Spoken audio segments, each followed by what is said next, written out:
For more on the U.S. defense industry and what companies like Boeing and United Technologies are facing, I spoke to Richard Aboulafia. He's the Vice President of Analysis at the Teal Group, and I asked him why the Lockheed Martin purchase of Sikorsky is significant.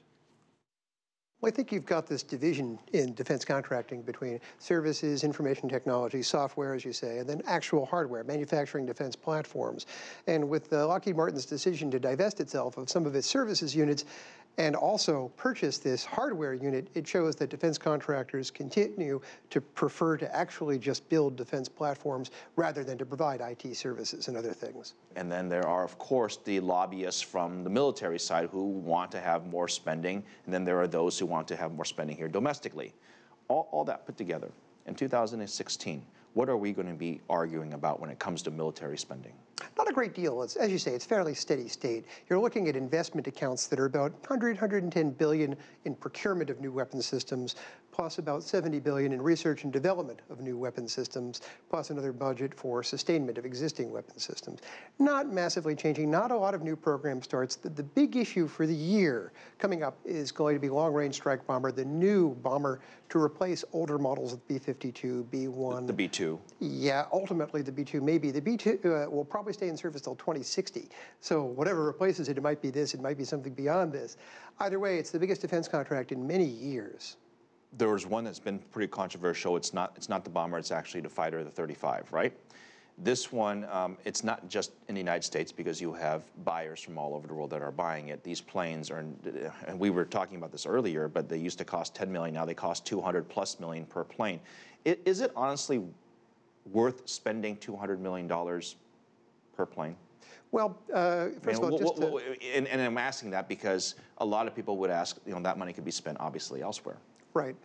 Whether or not combat aircraft are good value for money and whether or not that specific combat aircraft is good value for money are both two ongoing debates. You look at the recurring production costs, removing the development cost. The F-35 now costs about $100 million. We'll see if they can get that down. The objective is to get it down to 80 million or something along those lines, which is still a very expensive aircraft by historical standards. Are tactical combat aircraft worth it? Well, there's some rethinking on that. The Air Force is thinking maybe they should scale back their ambitious plans for purchasing 1,800 of these and instead shift some of the cash to strategic weaponry, long-range strike munitions, the new bomber, things like that. What does the war or the weaponry of the next couple of decades look like to you? And I guess the question is, how does the drones and cruise missiles work together, or if they replace the traditional method? The intriguing thing about drones right now is that from a combat perspective, they're configured for very tactical missions, basically getting rid of a car full of terrorists or something like that. The level of innovation, and I think about what's happening in Ukraine, for example, it doesn't matter which side of the political aisle that you might be on. It's a sad state that we can't protect people from sort of the fighting. And that's always been a problem, is sort of the casualties of the civilians. And technology has never fully, even though the things have gotten more accurate, we've never fully been able to protect civilians. Can technology play a role in that in the future, do you think? Yeah, absolutely. The problem is that the more technology plays that role, the more you are inclined to use it. And the classic illustration of that being drones. Nothing minimizes collateral damage like a precision-guided strike. Unfortunately, this has led to this belief that we should deploy thousands of them and use them constantly, in which case, well, you're still going to have collateral damage, just less on a per-strike basis. Yeah.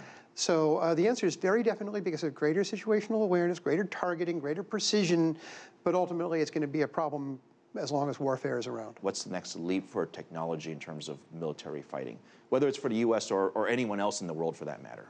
Well, there's, of course, a lot of ideas, and people are divided.